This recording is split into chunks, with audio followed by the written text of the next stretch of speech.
just as Return of the King has the biggest canvas of the three movies, the most spectacular visuals, that obviously impacted hugely on the sound department. Creating the soundtrack, the sound effects, the sound design of the films, they had to come up with material that was going to match the visuals. We always knew that we were in for a hard ride with Return of the King. It's a big movie, much bigger than the other two. But this time around, we thought we had a handle on things. So the challenges became probably how to exceed from film 2, from The Two Towers, how to make it even better. One of the neat things about working with Peter is that it feels like there really are no rules. You know, either it works or it doesn't work. But there's not a lot of sort of preconceived notions about, oh no, we can't do that, that's too crazy.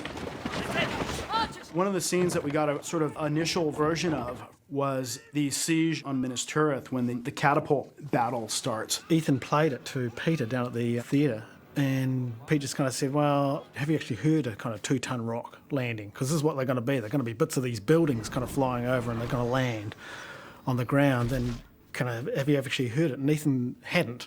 He's like, why don't you just go out and do it? I'm like, that's a good idea. We'll do that. We found a crane yard up in Poirua, which is just north of Wellington, where they were willing to raise these heavy 2-ton concrete blocks 60 feet up in the air on these cranes. And we'd spread out a number of mics just sort of at various different distances. We had a couple of microphones buried about a foot and a half deep. And the condom, it's to just keep some moisture off it, basically, keep it clean. There's the first one going in. We're just trying to get the sound of, whatever travels through the earth. Sound a little bit different. We wanted to make sure that we didn't blow it, because you never know what you're going to get when you go to record these type of things. If it's going to be really loud, it's going to be quiet. So we probably had 7 or 8 recorders going with all different positions. Some of the recordings are just extraordinary. You can hear the thing coming towards you. And of course we built a big crater, because we dropped it so many times. And then we kind of started filling the crater up with things. And drop them onto all kinds of different surfaces.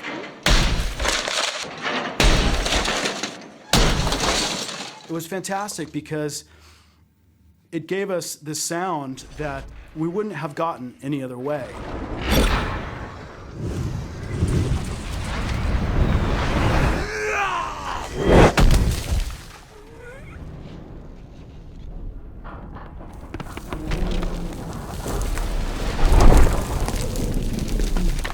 In this extended edition, the Caves of the Dead obviously has been vastly expanded, and now we have this scene with this avalanche of skulls that come down.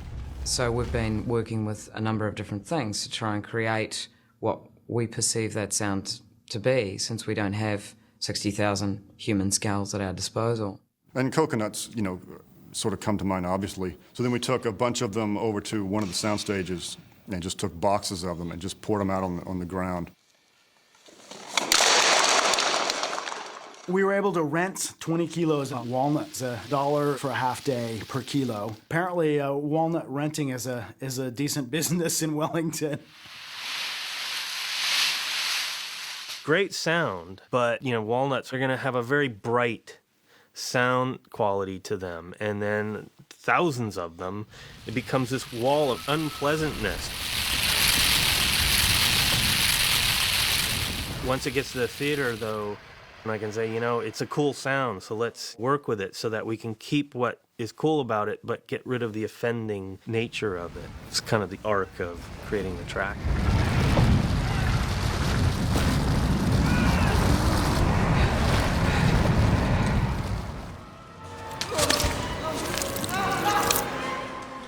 It's sticky.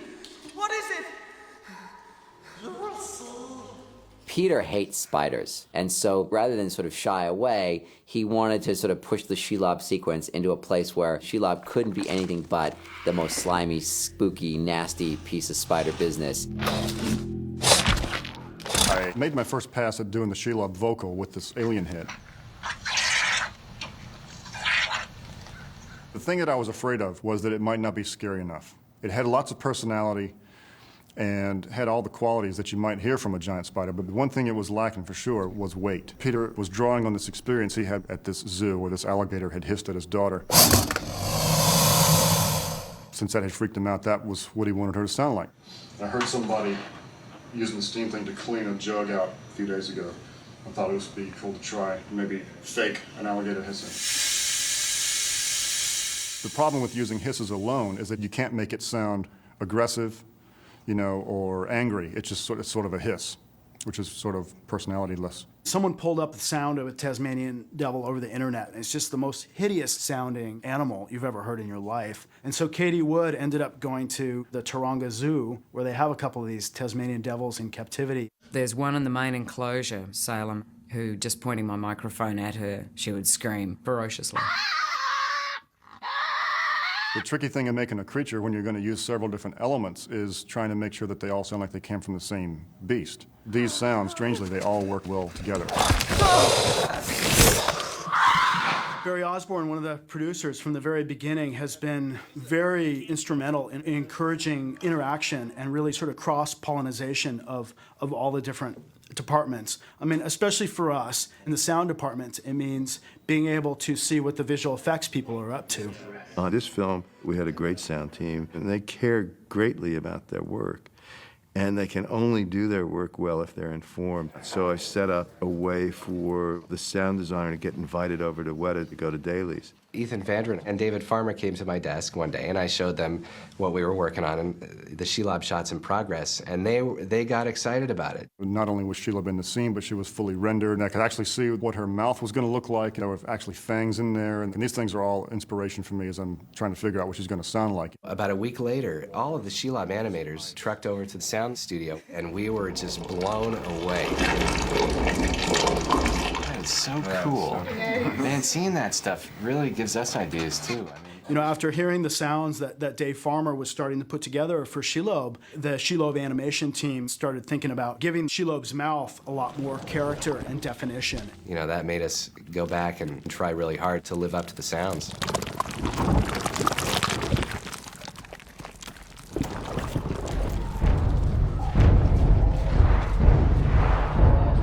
Pelennor Fields was difficult because it's such a huge sequence. It's insanity. I mean, it's completely, it is the biggest battle I think I've ever seen put on film. Although there's a tendency to kind of try and have everything playing at once, but to make it really busy and seem really big, it actually kind of tends to work against you. The only way to deal with those chaotic battles is to figure out, first of all, what to lose. Because at the end of the day, if I played everything I had, it would be loud, of course, but it wouldn't be so much loud as it would just be sonic mud.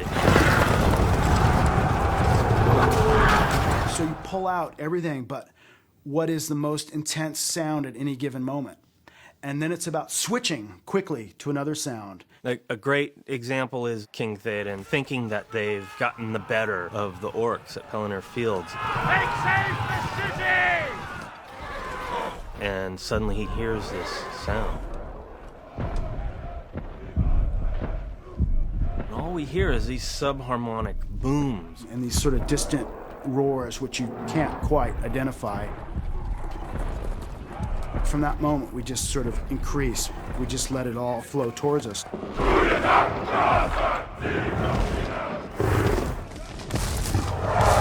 One of the challenges with the Mumakil were that, let's face it, the giant elephants. We had spent a lot of time recording elephants in different places.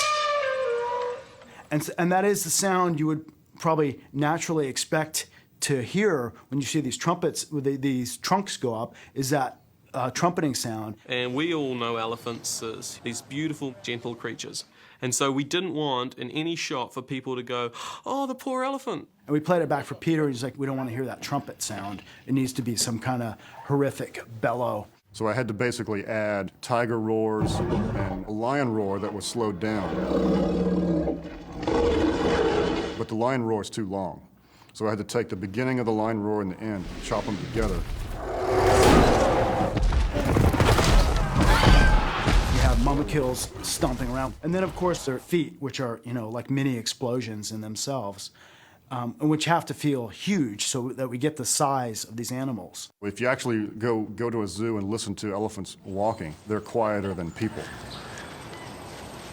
So fortunately, I had a lot of material from working with the Balrog and the trolls to make footsteps for the Mumakil. Big tree crashes would be added to them, things like that.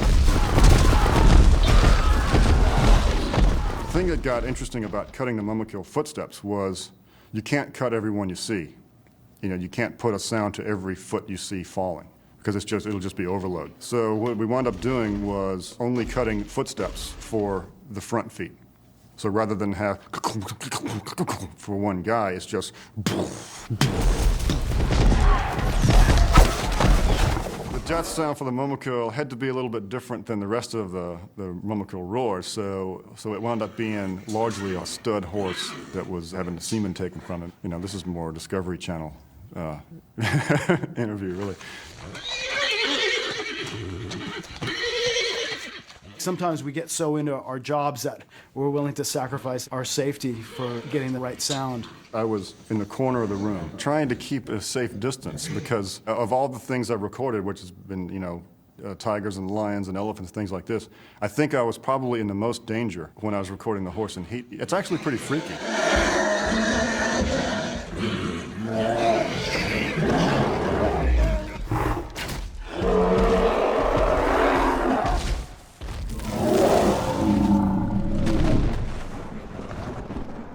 A lot of what finally ends up in the film is redesigned very late in the process. Towards the end of the movie, when Frodo is trapped up at the Orc's tower, originally we just came into that very, very quiet.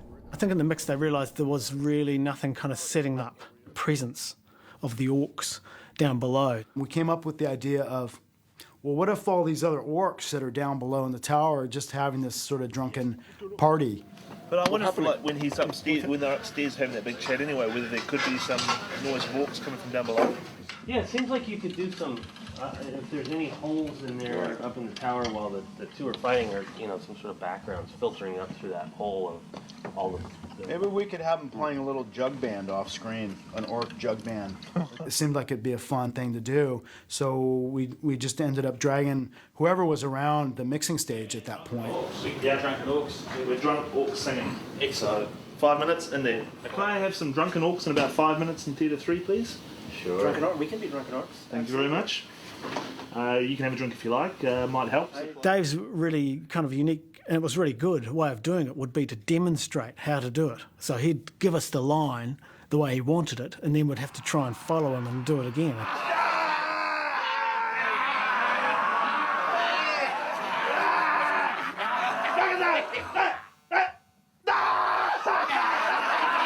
And Dave Whitehead did a few hours work sort of putting this whole drunken rhythmic party scene together, and I think it adds a real nice unique flavor to that scene.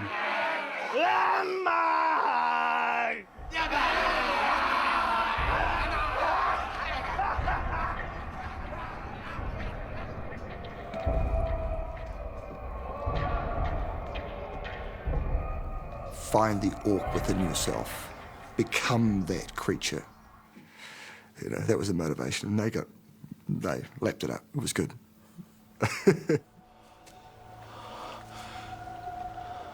A sound designer's dream really is to give life and spirit to things that, have no innate life or spirit, because that's something that we can uniquely do with sound effects.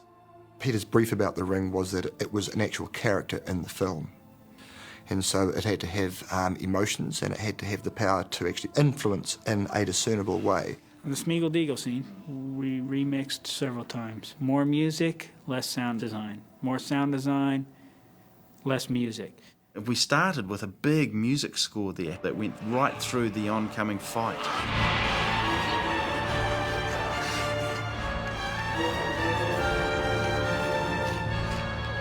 But it was covering up the darkness, the emotion that the sound design for the ring moment had built. That's a place where, if you will, the score goes away, and we go into this more affected sort of musical sound design. In a way, heartbeat, rhythmical sounds.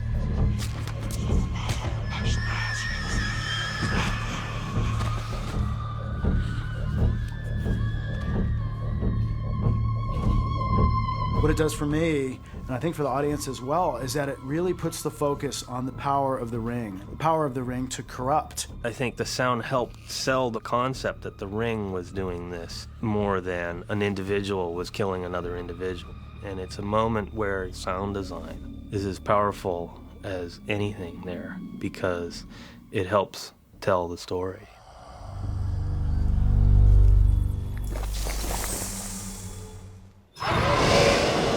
The collapse of Barad-dûr was an interesting scene because we had finished the final mix on it and played it back for Peter, and he's like, well, this would probably be a good time to have a little spotting session about what we want this scene to sound like.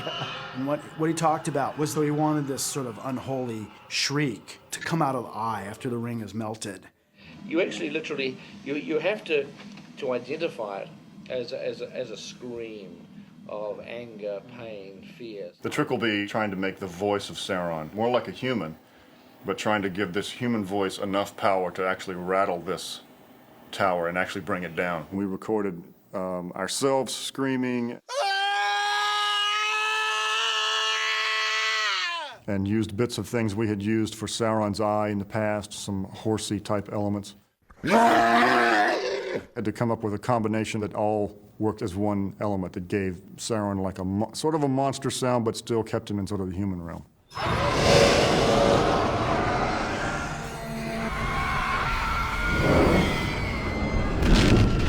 The collapse of Barad-dûr was difficult because with those horrific images that are ingrained in our minds of 9/11 and the collapse of the World Trade Center, I didn't want the collapse of Barad-dûr to evoke those images. I came up with the concept of making it break and fall apart like a glass tower. I said, listen, imagine this is crystal or glass and it's shattering, it's not exploding. We thought, wow, that's really from left field, but that could actually work. Dave Farmer at the last minute in the back room was able to be working on this scene as we're just plowing ahead. Craig and I went out and got some glass bits and wound up breaking those. So we coupled that with taking another piece of glass and grinding it down into the shards of the other ones. It's just a great, nice element that makes the tower sound different than everything else.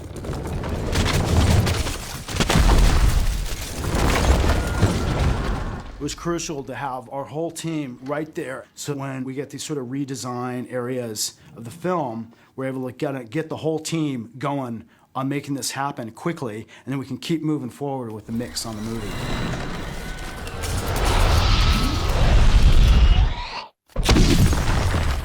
The real creation of the movie, if you like, and its final physical form are created during post-production. And it's a process that I have huge respect for, the sound, the visual effects, the editing. It's just such a vital part of it. And I bought a New Zealand post-production facility a long time ago called the Film Unit. We actually mixed the first two Lord of the Rings films there. In previous films, we'd have to drive all the way out to a place called Lower Hutt, about 45 minutes drive from Wellington every morning and every night, going back and forth. Sometimes we'd be finishing at 2 o'clock in the morning and getting back, so it was tiring on everybody. And Peter had this ambition to have a brand new sound mixing facility in Wellington. So he commenced on one. It was interesting because, the construction was lagging behind the schedule of the film to some degree. We were due to start mixing 15th of August. 9th of June, I moved into the building, and that's when we started installing the sound equipment. We started looking at the rooms and thinking, wow, these are going to be fantastic, but, there's no floors, and there's no screen yet, and there's no board, and this would be maybe 2 weeks away from when we were going to start. We walked in to start mixing as they were finishing the 3 sound mixing stages. The only part of the building that was actually finished at certain stages were the sound rooms that were being used. The mixers actually had to come to work to mix the film, walk through a construction site with jackhammers and saws and drills and hammering. It would have been pretty close to having to wear like hard hats to go to the mix. There were a couple times we had to say, You know, can you stop that drilling? Because, you know, we're mixing some kind of room tone where we're listening for every little detail, and there's this. At one point, the person I was working with just threw up her hands and said, right, this is it. I cannot work under these conditions anymore. Construction has got to stop. But that only happened a couple times, and it was really, really flawless. I mean, they have 3 of the best rooms in the world now. So it was a very complicated and difficult process, and one that meant a lot of long hours and a lot of bleeding ears, but they did a good job. You know, it wasn't easy, but, you know, like everyone, they just hung in there and just plowed through it. In as much as the film is a journey, the experience of working on it was very much a journey. It's been one of the most wonderful work experiences of my life, certainly the most challenging. Being challenged is a really good thing for creativity, because you can't afford to get comfortable with ways of doing things besides saying, well, we're going to get along, we're going to get through this together as a team, we're going to make this work. It's a tough project to say goodbye to. It's not just any old trilogy. It's a pretty special part of history, and not just for the people that watch it, but for the people that worked on it. I could walk away now and think, man, you know, I've accomplished such on this job and been involved with the kind of caliber of person that, you know, I could walk away right now and be very, very happy with my lot. Chicken sweetener. Sorry. Feels great. I mean, we're there. You know, it's like, you know, we finished Fellowship, we finished Towers, we finished Return of the King, and here we are. Well, here we are. The greatest thing about this job is that we're still kids with it. You know, all the pressures and all the schedules and stuff. But hey, man, we're making movies, man. It's great. Don't worry, the scars heal pretty quick. In a few years, you will have blanked most of it out. That's right, with therapy. Yeah.